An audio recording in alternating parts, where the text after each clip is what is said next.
Ya estamos. Muy buenas noches. Es miércoles y como todo miércoles, salvo fiestas de guardar, pues estamos aquí reunidos para una sesión más del Centro Astronómico Clavius de la Ibero.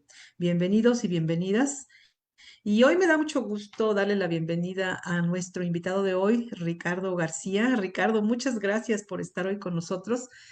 Eh, Como les comentaba en sesiones pasadas, pues tuve la oportunidad de estar en Honduras para unas jornadas de astronomía cultural y además de aprender mucho, pues me deleité con muchas charlas interesantes y entre ellas, pues una de Arturo y dije, bueno, Arturo, tienes que acompañarnos a Clavios porque el público te lo va a agradecer. Entonces, nuevamente, Arturo, gracias por estar aquí. Un placer haberte conocido en Honduras y bueno, pues espero que tengamos más colaboraciones. Gerardo, por favor. Pues muy buenas noches a todas y a todos que nos acompañan en las distintas plataformas. Pues sí, es un tema súper interesante esto de conocer cómo muchos de los lugares que luego pasamos por ahí ni siquiera sabemos, ¿no? Bien a qué se dedicaban estos lugares, para qué existían. Y bueno, siempre es un placer escuchar a expertos que nos hablen de ello. Entonces les voy a leer rápidamente una semblanza de Ricardo Arturo García Reina, quien desarrolló sus estudios de licenciatura en arquitectura en la Universidad Autónoma del Estado de México y la maestría en estudios territoriales, paisaje y patrimonio en la Universidad Autónoma del Estado de Morelos.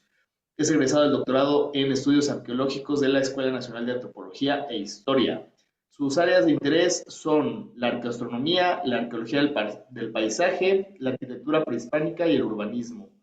Desde el año 2016, el autor ha realizado estudios arqueoastronómicos en diferentes sitios arqueológicos del Valle de Toluca, sitios como el Cerro Toloche, dentro de la capital del Estado de México, así también en la pirámide de Santa María Rayón, en el sitio arqueológico La Campana Tepozoco, municipio de Santa Cruz, Atizapán, en el manantial Ojo de Agua en San Antonio La Isla y en sitios arqueológicos de Teotenango y Tzintzuntzán, en el estado de Michoacán.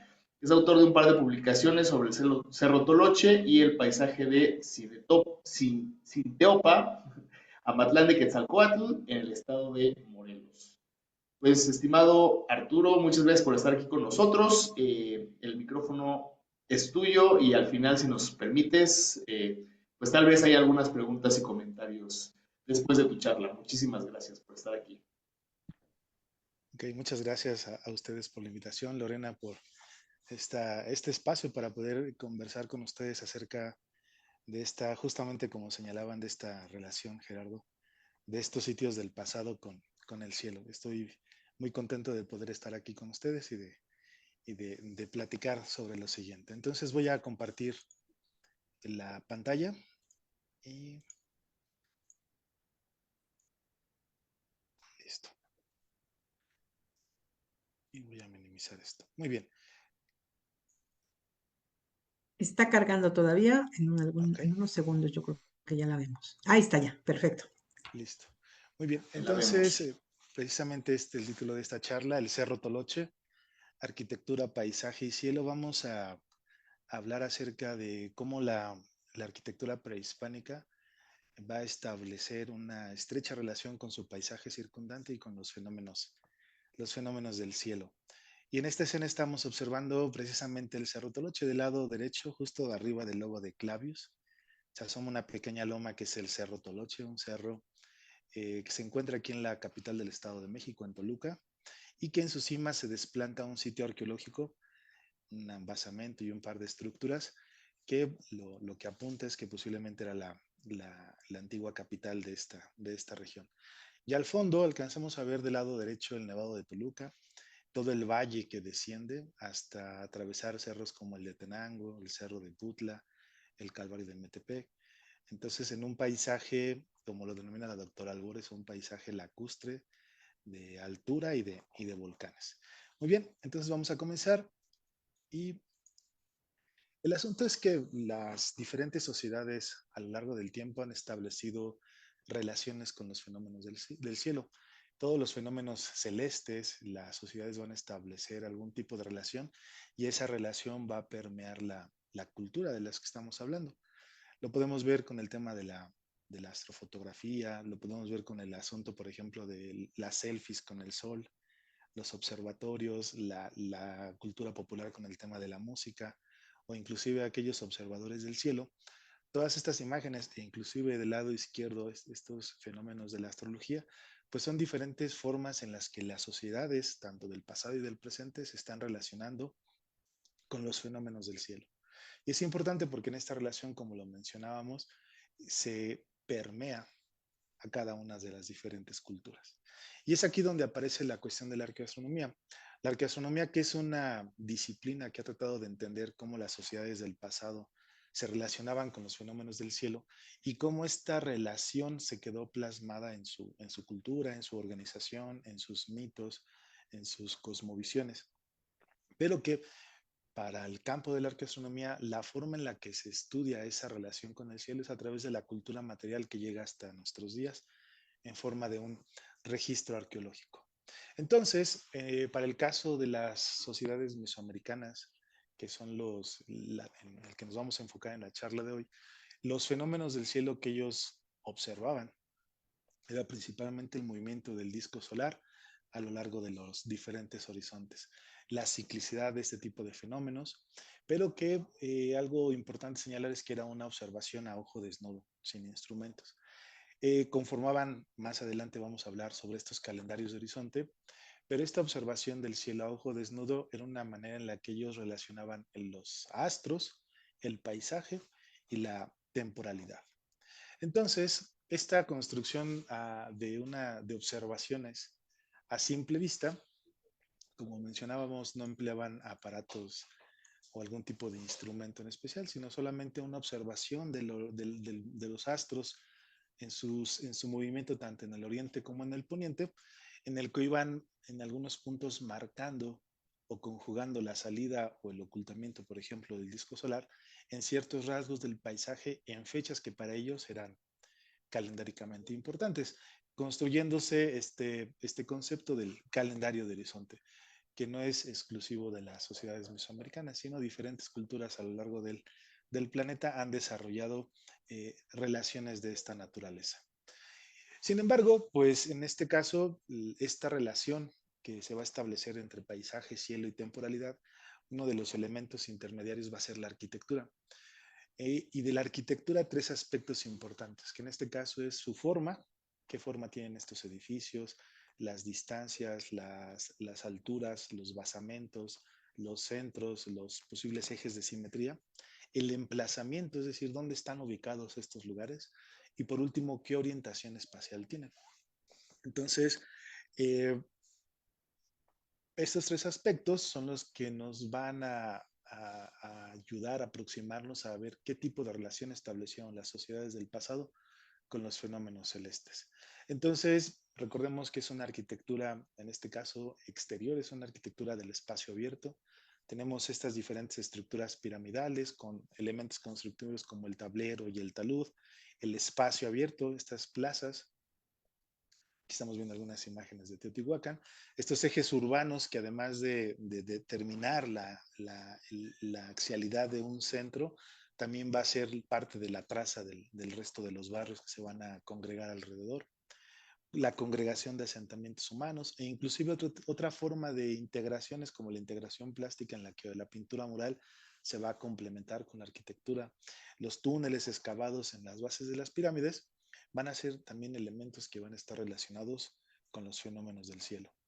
E inclusive, pues en algunos casos se ha dicho que estos lugares, estos elementos de la arquitectura son lugares, son puntos de observación del cielo, donde inclusive la geometría, la volumetría, los números de escalones, los números de cuerpos adosados, va a estar asociada a intervalos numéricos relacionados con el ciclo anual del Sol, donde las escalinatas y alfardas en estos juegos de luces podrían estar asociados también con estos fenómenos. Y además de ello, pues son sitios donde está la sede de la élite gubernamental en su momento, donde también llevaban a cabo una serie de rituales relacionados con estas temporalidades del movimiento de los astros, lugares de congregación con los mercados, los juegos de pelota, sitios que también se encontraban amurallados, pero que en general son un conjunto de plazas y de escalinatas y de cuerpos en los cuales cada uno de estos elementos de la arquitectura van a estar relacionados con el movimiento, al menos del sol, sobre el horizonte. Aquí estamos, la imagen pasada, estábamos observando el sitio arqueológico de Teotenango, y aquí en Calixtlahuaca, precisamente en el municipio de Toluca, van a ser recintos que se van a especializar para las ceremonias colectivas, pero también van a ser sitios que van a tener, además de esta relación con el cielo, una cuestión mítica, porque van a estar asociados con el monte sagrado. Entonces vamos a ver, hablar un poco acerca de esta relación astro, monte y los diferentes mitos. Y aquí por último, cerrando con la imagen aérea del Cerro del Toloche, otras características de esta arquitectura en relación con el cielo, pues es este dominio visual del paisaje circundante. Vamos a encontrar que hay una gran cantidad de sitios desplantados en la cima de cerros y que por lo general van a tener alguna orientación oriente-poniente, pero con ciertas variaciones para determinarla o señalar algún punto en el horizonte donde el sol emerge o se oculta. Y muy bien, en ese sentido, pues la arquitectura, esta arquitectura prehispánica, su forma, emplazamiento y orientación, pues va a responder a fenómenos celestes en el horizonte. El principal elemento que observaban, se tiene en consideración que es el astro solar, donde pues este ciclo de 365 días fue importante, además de ello, para establecer las estructuras calendáricas como el Xiuhpohualli y el Tonalpohualli.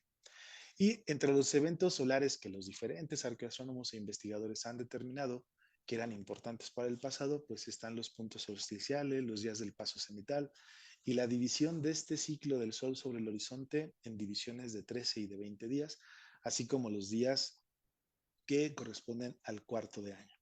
Muy bien, pero aquí quiero hacer una pequeña pausa, porque antes de continuar con la cuestión de las orientaciones, necesitamos señalar algunos aspectos clave de esta cosmovisión mesoamericana.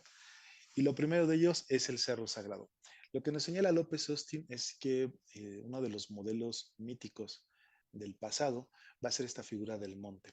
Esta figura del monte que va a estar hueco, que en su interior se va a encontrar una cueva y se van a encontrar los mantenimientos, se va a encontrar la semilla, la fertilidad, el agua. Este monte en la parte superior tiene un árbol florido, que es uno de los elementos que soportan el cielo, pero también va a tener un conducto que lo lleva hasta la base, a este Mictlán, a este lugar de la muerte, donde van a regresar todas las personas. Además es importante porque este cerro es el que permite que las diferentes entidades que habitan en los 3 niveles se puedan comunicar, es la única forma en la que se pueden desplazar. Y entre ellos, pues los personajes clave de esta figura, pues es el dueño. Todos los cerros van a tener un dueño, este dueño va a tener sus ayudantes y van a ser los encargados de traer la lluvia, de traer el granizo, de despejar las nubes, de atraer los relámpagos. Y el punto clave, pues va a ser la cueva, porque es el punto en el cual se puede ingresar a la montaña. Y este monte sagrado va a existir tanto en el Anecumene, como dice López Austin, un cerro que no podemos ver, pero sabemos que existe, y que su esencia la va a poder repartir en montañas cada vez más pequeñas, en cerros más pequeños, porque al compartir la forma, pues van a poder recibir esa entidad, esa sustancia que lo hace cerro. Hasta llegar a las montañas artificiales, a estas pequeñas montañas hechas por los seres humanos, que son los basamentos, también se va a vertir esta esencia del cerro.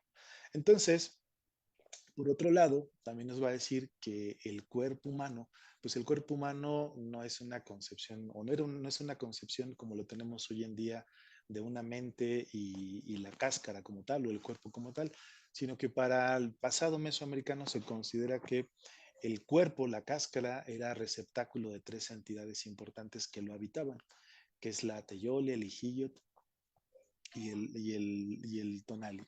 Entonces, estos elementos, estas energías que provienen en algunos casos, estas entidades que provienen del aire, que provienen del sol, se instauran dentro del cuerpo y pueden entrar y pueden salir. E inclusive, no solamente en el ser humano, sino también en otros seres y formas del paisaje como los cerros, como los astros, también son portadores de estas diferentes entidades. Por lo tanto, nos dice que para, digamos, para poder acercar esto a la idea de la arquitectura y del paisaje, vamos a encontrar que tanto la arquitectura, estas réplicas de la montaña sagrada, como los cerros, como los astros, pues para empezar van a ser entidades permeables. ¿Por qué? Porque van a poder entrar otras entidades dentro del cuerpo y van a poder salir. Pero también es compuesto porque va a estar conformado por entidades de diferente naturaleza. Va a ser dividido porque señalan, pues se puede dividir en muchas partes y además de esto tienen agencia. Y eso es algo importante porque entonces tanto los astros como las formas del paisaje y la arquitectura, pues van a ser elementos con los que los cuales pueden actuar, tienen una capacidad de decir, de hacer. Nos pueden hacer tanto como el bien como algo en contra. Y por lo tanto, e importante, son relacionales, porque eso es clave para la cuestión mesoamericana. Todo existe en relación con algo. No son elementos que existan aislados. Entonces, además de la orientación que señala la arquitectura, un punto en el paisaje y una salida o el ocultamiento de un astro, tenemos que las mismas formas del paisaje están animadas, tienen agencia, pueden actuar y por lo tanto el ser humano puede relacionarse con ellas.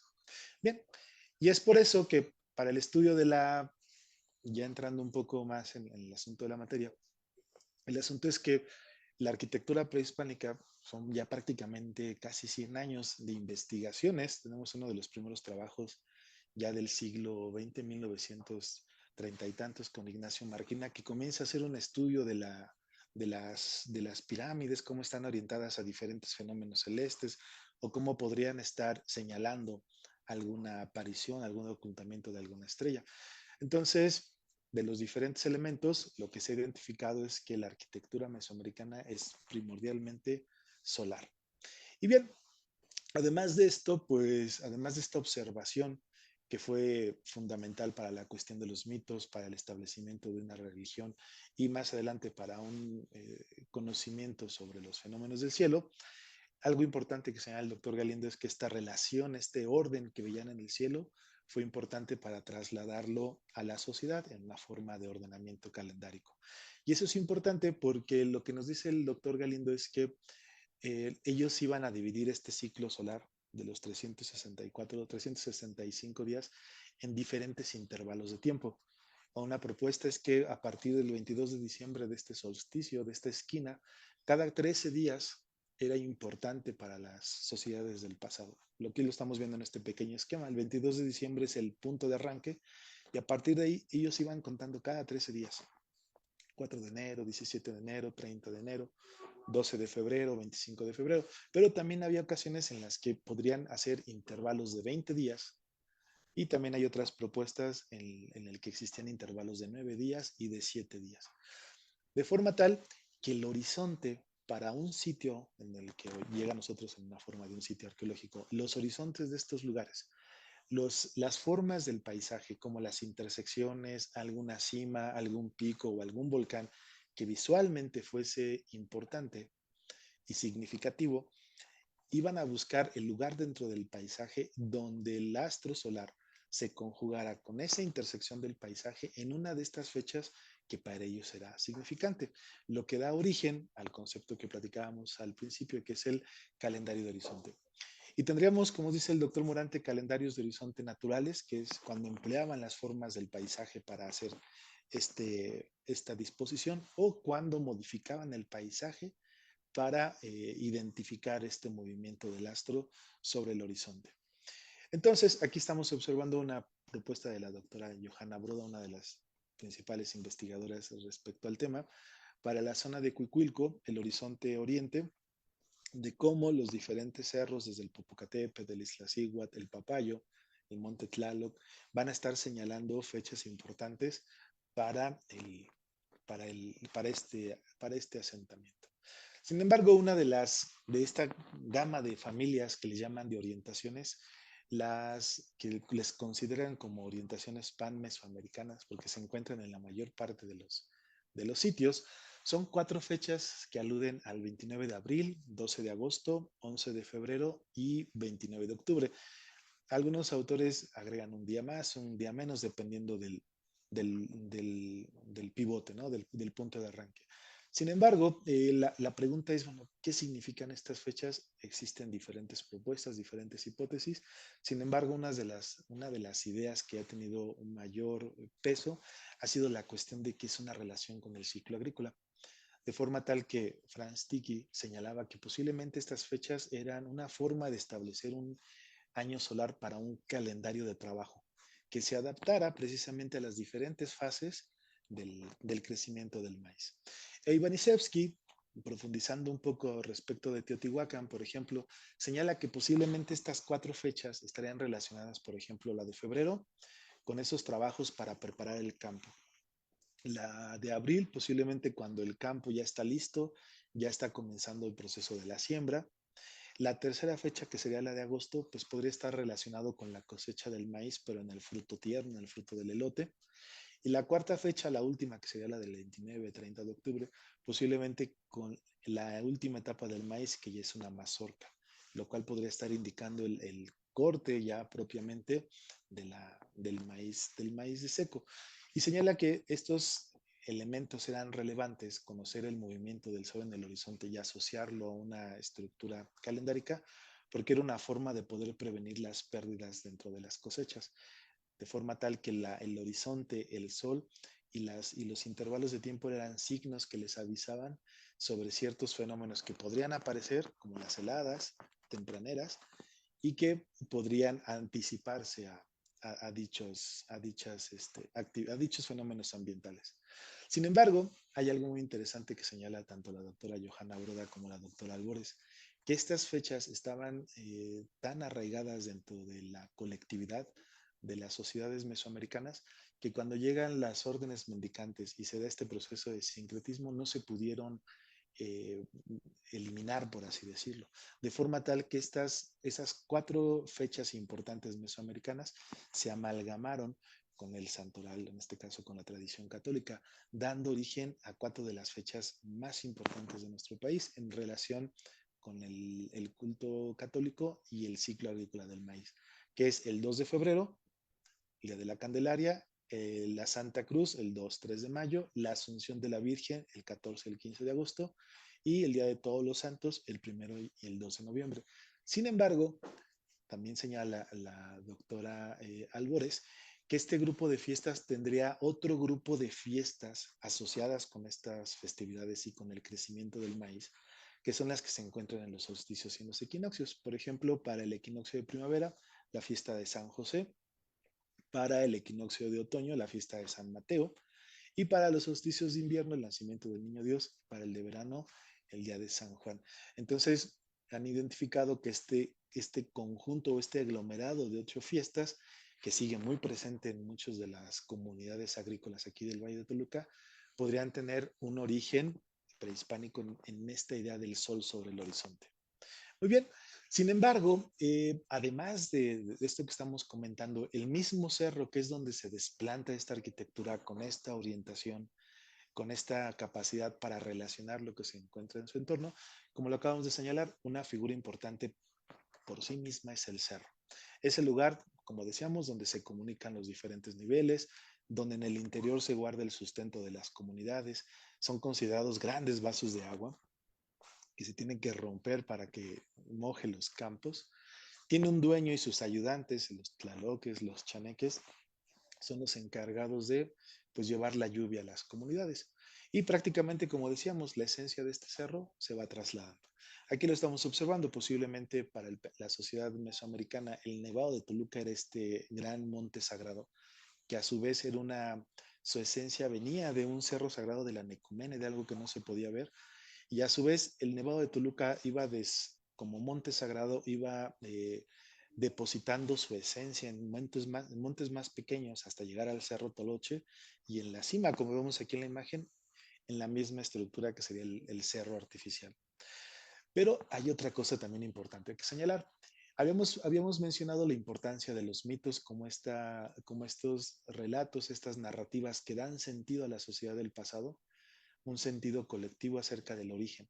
Entonces, nos señala García Zambrano que en algunos casos las sociedades mesoamericanas, cuando se asentaban en un lugar, buscaban que los mitos cosmogónicos, los mitos primigenios, estuvieran presentes en el paisaje.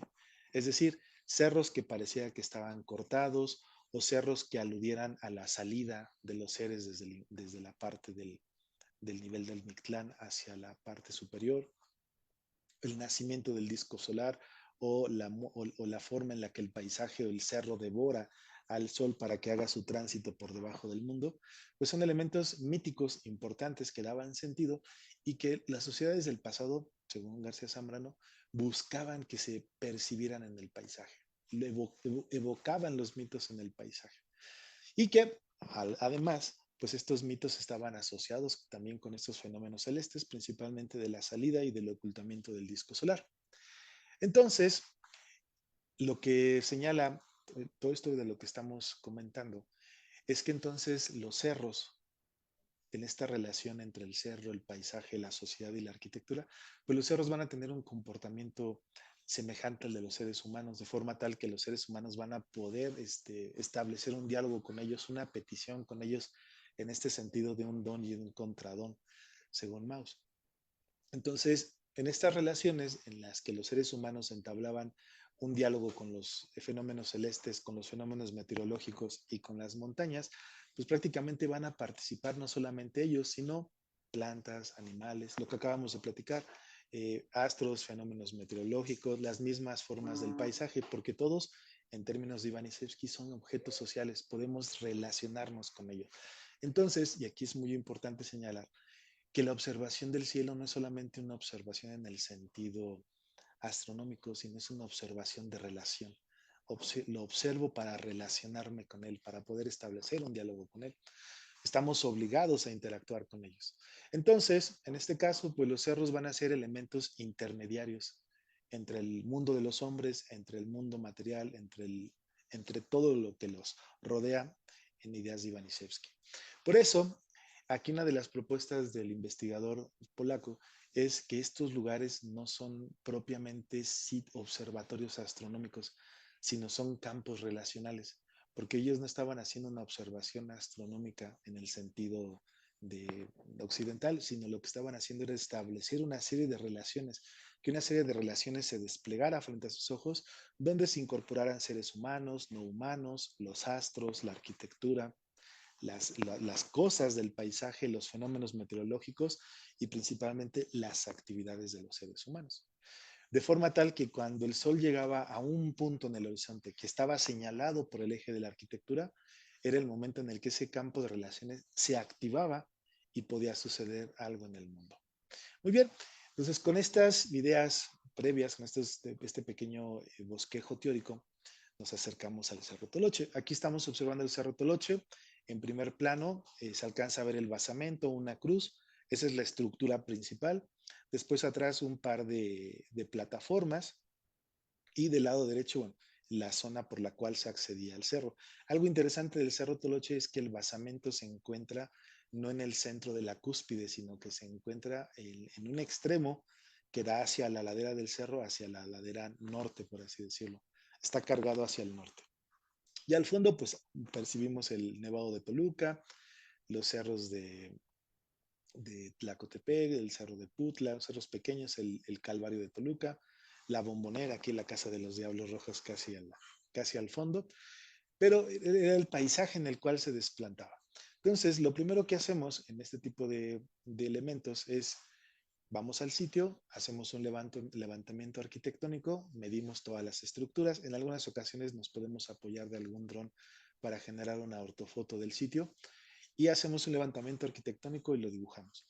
Y posteriormente medimos cada uno de los ejes, tanto hacia el oriente como hacia el poniente, y medimos con nuestro tránsito azimuts y alturas para poder determinar las fechas en las que esa línea está señalando en el horizonte la salida o el ocultamiento del disco solar. Y aquí estamos observando, por ejemplo, la estructura 1, que es la más importante, el eje AB, que hacia el oriente está señalando la puesta del la salida del disco solar el 21 de marzo y el 22 de septiembre, y hacia el poniente la puesta el 24 de marzo y el 18 de septiembre. Y estamos observando que hay una tendencia como a señalar estos días cuarto del año, pero también hay una pequeña plataforma ritual que tiene una orientación desfasada, que está señalando intervalos principalmente de abril y de agosto.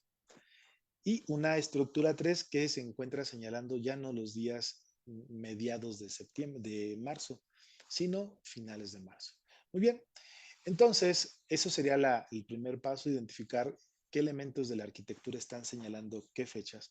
Pero la otra parte del trabajo consiste en definir o indagar los calendarios de horizonte. Para ello, exactamente hacemos lo mismo. Comenzamos a medir tanto ángulo como altura como azimut de cada uno de los diferentes rasgos. Los vamos marcando con diferentes puntos. Hacemos un cálculo para identificar las fechas de la salida y de la puesta en cada uno de estos segmentos e identificamos los que visualmente son más importantes o significativos o que a simple vista se pueden apreciar. Y ya con eso, pues regresamos al sitio en las diferentes fechas, tanto de la puesta o de la salida, como vemos en las imágenes de abajo, para comprobar nuestras ideas y, bueno, y tener un registro del fenómeno solar. En este caso, el horizonte oriente, lo que estamos observando es que es una línea ondulante que se encuentra prácticamente entre 20 y 40 kilómetros. Entonces, visualmente señalar o decir que o empleaban tales formas es muy aventurado porque todas las formas se parecen, son muy semejantes. Habría una o dos elementos separados que podrían estar señalando alguna fecha, pero no discriminamos, sino hacemos un barrido completo para identificar esas posibles fechas. Y ya después de ello, identificamos esto. Ya que hacemos el cálculo de todas las fechas, vemos cuáles de estas fechas podrían estar relacionadas con la división del tiempo en trecenas o en veintenas y las señalamos. Lo interesante de esto es que, por ejemplo, la Loma del Aire, que estamos viendo del lado derecho, el Cerro de la Campana, el Cerro de San Miguel, el Cerro de San Mateo y el Volcán del Muñeco, son cerros que en sus cimas tienen sitios arqueológicos. O sea, no son cerros que están desprovistos. En algunos casos tenemos basamentos, en algunos otros casos tenemos pequeños adoratorios. Bueno, y hay otra gran cantidad de casos donde absolutamente no hay nada, solamente la vegetación o la cubierta forestal. Y aquí viendo algunas imágenes, la salida solar el 22 de junio del 2017, la vamos señalando en este horizonte, la salida solar el 22 de diciembre sobre este cerro, vamos señalando en el solsticio, en este caso es en el extremo sur, el 20 de marzo, los diferentes intervalos. Hay ocasiones que subimos al cerro, ya sea en la mañana o en el atardecer, y de repente el cielo está nublado y no podemos registrar, pero según nuestros cálculos nos damos una idea. El 11 de febrero, estas otras fechas importantes, el 30 de abril. Y bueno, en la medida de lo posible hacemos este tipo de observaciones. Hay ocasiones en las que, por ejemplo, para mayo, el día cercano al día del paso cenital, pues se alcanza a apreciar el disco, pero la nubosidad es tal que no se ven las formas del horizonte.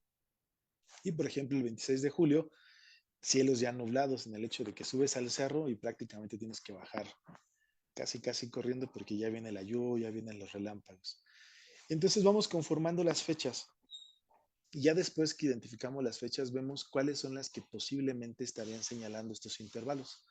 Y nos damos cuenta que aquí posiblemente el Volcán del Muñeco, que es la forma del paisaje de mayor altura, estaría señalando un intervalo de 65 días con respecto al 21 de diciembre y 65 días de regreso.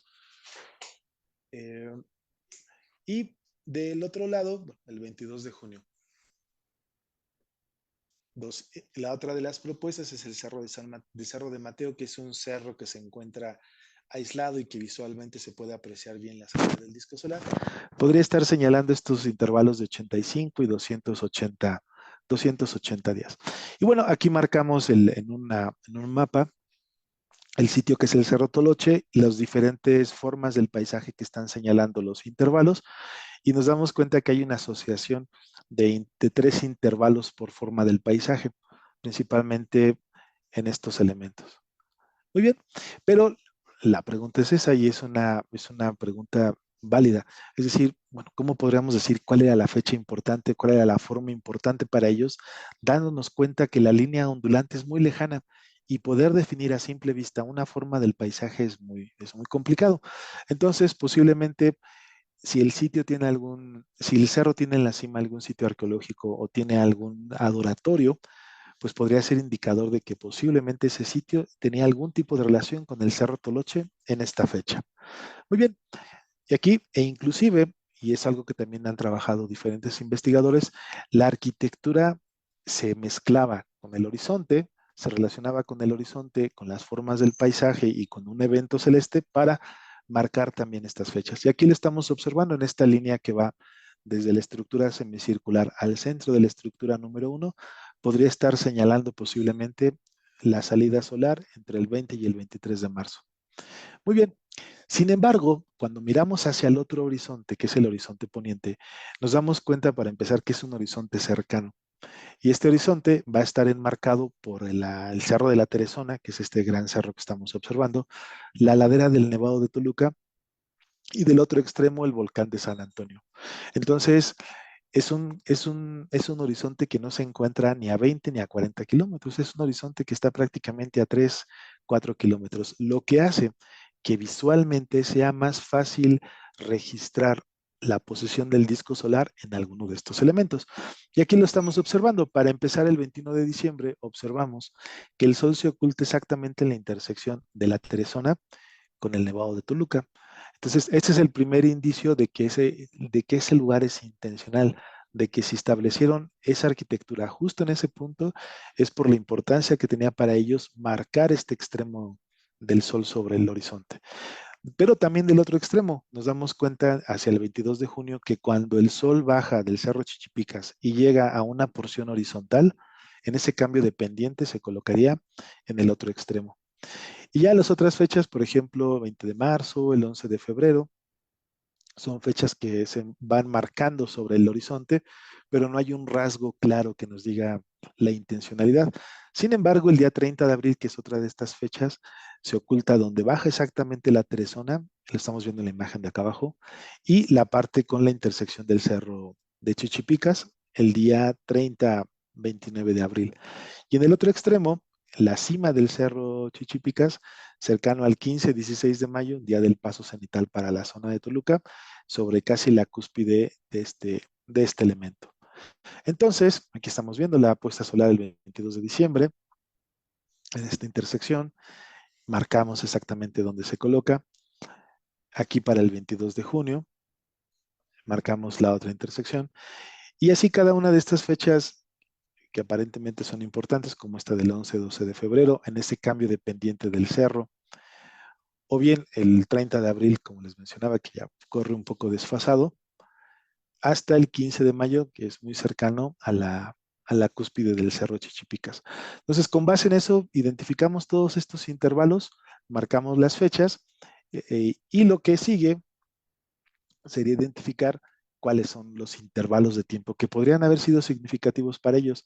Si 260 días más 104 días con el 30 de abril, el 13 de agosto, y lo marcamos en nuestro mapa. Si nos damos cuenta, prácticamente estamos a una distancia de 2, 3 kilómetros, lo que significa que si yo me desplazo del Cerro Toloche 10 metros hacia el norte, 10 metros hacia el sur o hasta 15 metros, estas relaciones entre el sol y el paisaje y esta fecha cambian, se van desplazando. ¿Sí? Sin embargo, ya que hacemos la reconstrucción del calendario de horizonte con sus intervalos y las fechas que posiblemente eran importantes para ellos, porque recordemos que esta es una reconstrucción hipotética, la pregunta es, bueno, ¿cuál es el sentido de esto? ¿Cuál es la importancia de esto? Entonces, como decíamos que posiblemente estaba relacionado con las cuestiones del ciclo agrícola, podríamos pensar que posiblemente estas fechas estarían señalando algunos puntos de estas diferentes tareas, no como fechas canónicas que nos dicen, si mañana no comienzas, ya no funciona, no, sino que posiblemente marcaban pautas para decir, es momento de comenzar a hacer este tipo de trabajos. Entonces tendríamos del lado izquierdo, el 22 de diciembre, la primera fecha que aparece inmediatamente después es este 12 y 2 de febrero, que es una época en la que en el Valle de Toluca aún se bendice la semilla y en algunos lugares, como señala la doctora Álvarez, se inauguran pequeñas siembras rituales.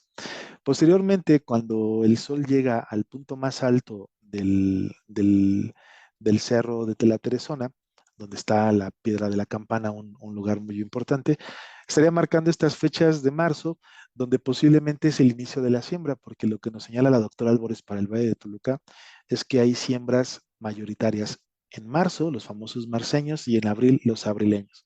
Muy bien, continúa el sol su camino, continúa bajando.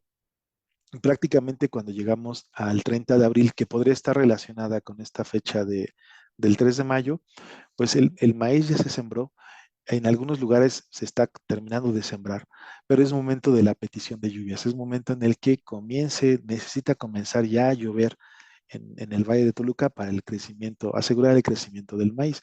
En algunas comunidades todavía los graniceros a la redonda suben estas fechas para prácticamente abrir las compuertas del agua. Y bien, cuando el sol llega a la cima, cercana a la cima del Chichipicas, el 15 de mayo, marca para muchas zonas del Valle de Toluca el fin de la siembra. Si ya después del 15 de mayo se llega a sembrar, es muy probable que el maíz no se dé. Entonces es 15 de mayo y hay muchas fiestas de petición de lluvias a San Isidro Labrador para que, si no ha llovido del 30 de abril al 15 de mayo, ya es momento de que llueva. Muy bien, ya cuando el sol baja de esa ladera del Chichipicas y llega a su extremo solsticial de verano, con 22 de junio, el 24 de junio con la noche de San Juan, es el momento en el que ya está lloviendo cada vez más, el maíz sigue creciendo, pero es importante que siga lloviendo con más intensidad, de forma tal que cuando llega el 29 de julio, es decir, ya en su camino de regreso, el sol atraviesa por el segundo paso cenital, pues ya es una época de trabajos, es una época de estar limpiando la milpa, de estar abriendo un poco el tema de las zanjas, las escurrideras, etcétera.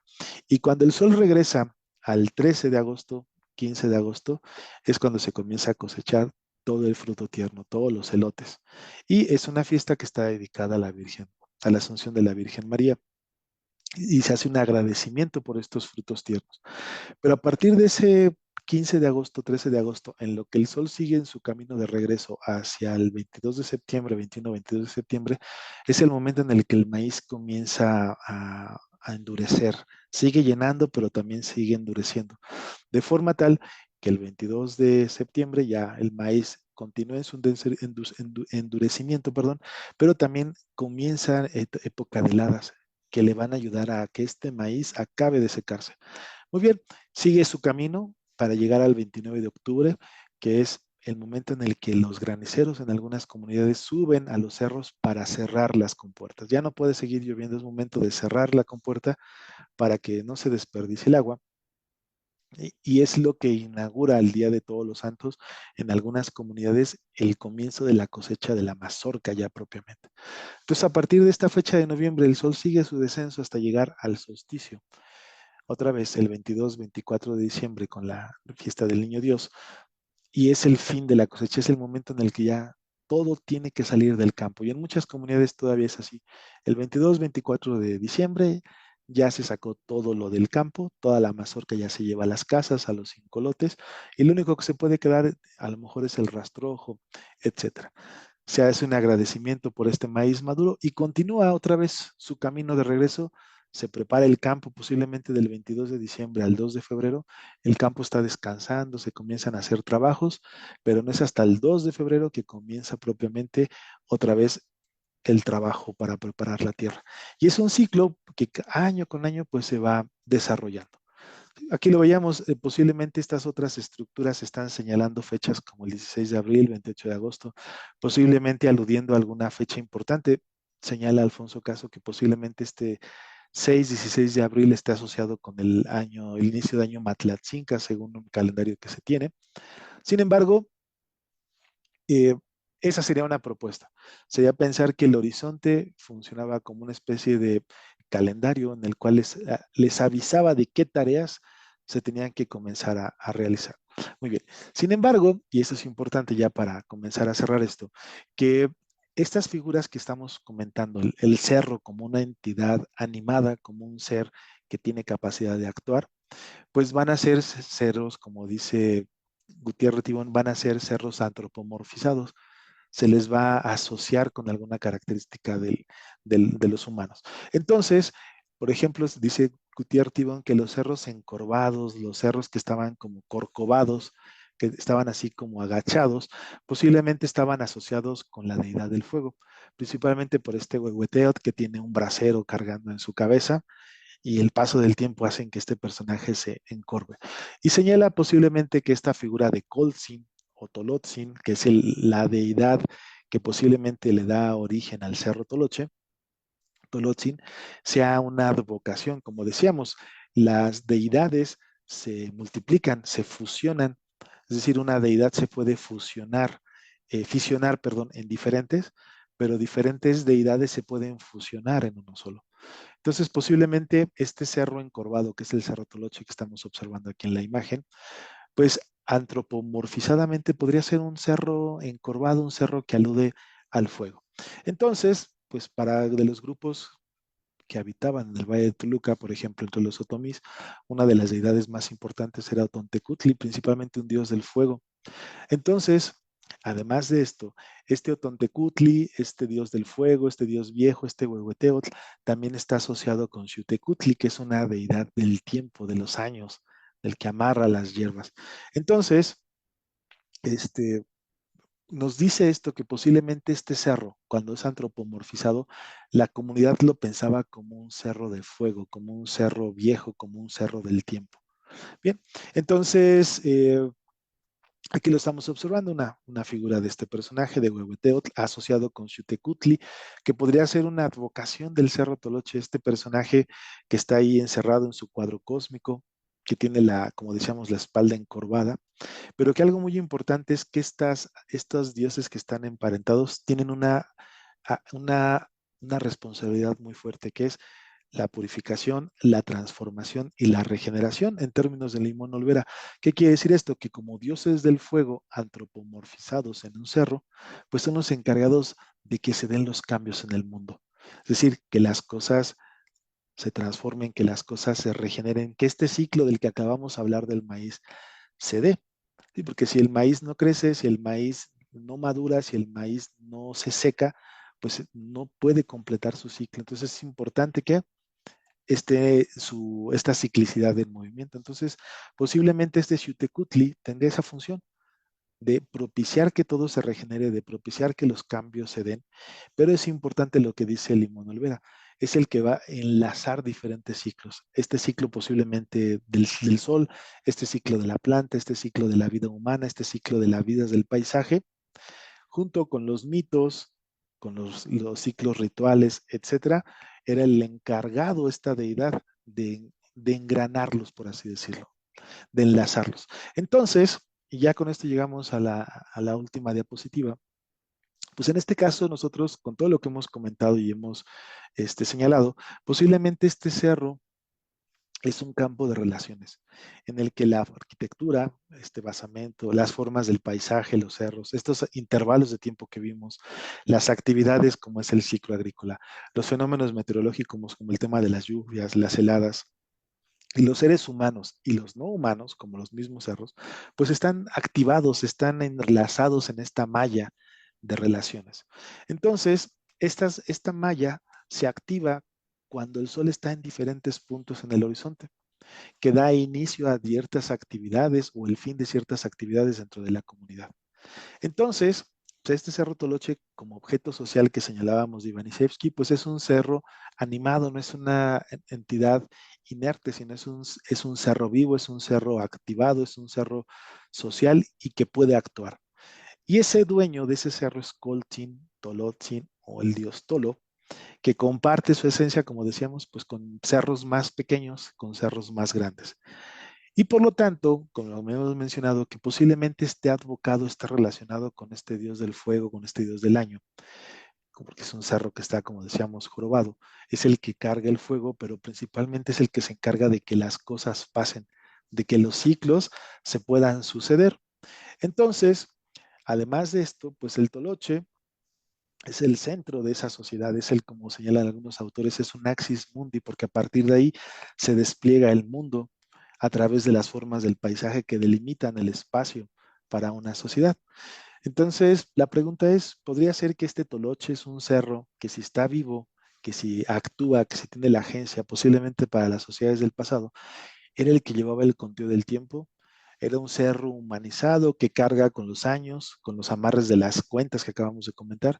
Es un cerro que con su agencia trabaja para que la continuidad de se dé esa continuidad de los ciclos y el entrelazamiento entre ciclos. Entonces, a manera de interpretación, podríamos decir que el toloche, a través de un momento, de un punto, de un elemento temporal, donde los astros, el paisaje y la orientación se unen, podría adquirir la capacidad de este cerro para relacionar todos los elementos que lo rodean entre sí, personas, paisaje, etcétera, conformando todo un campo de relaciones que va a marcar la vida, el ritmo de la vida social de una sociedad, a través de entrelazar esta idea del maíz, donde los humanos, los no humanos, las formas del paisaje, todos los fenómenos meteorológicos y las actividades humanas, en este caso el ciclo agrícola, entran en juego y producen una relación duradera, porque esto no puede durar solamente un ciclo, sino que tiene que perpetuarse en este sentido de lo que decíamos de la deidad Xiuhtecutli. ¿Fundamental para qué? Pues para algo clave para esta sociedad, que era el mundo de la vida. Si estas sociedades se quedaban sin maíz, si estas sociedades no llegaba el maíz, no llegaban las lluvias, la planta no crecía, o si aún peor aún, llegaban heladas tempraneras o aparecía el granizo, pues acababa con esta continuidad. Entonces era importante para ellos establecer una relación con el cerro a través de los rituales, de los mitos, de esta observación del sol sobre el horizonte, para tratar de predecir y de relacionar y de convencer al cerro para que propiciara la vida de las personas. Y bueno, pues muchas gracias por su atención.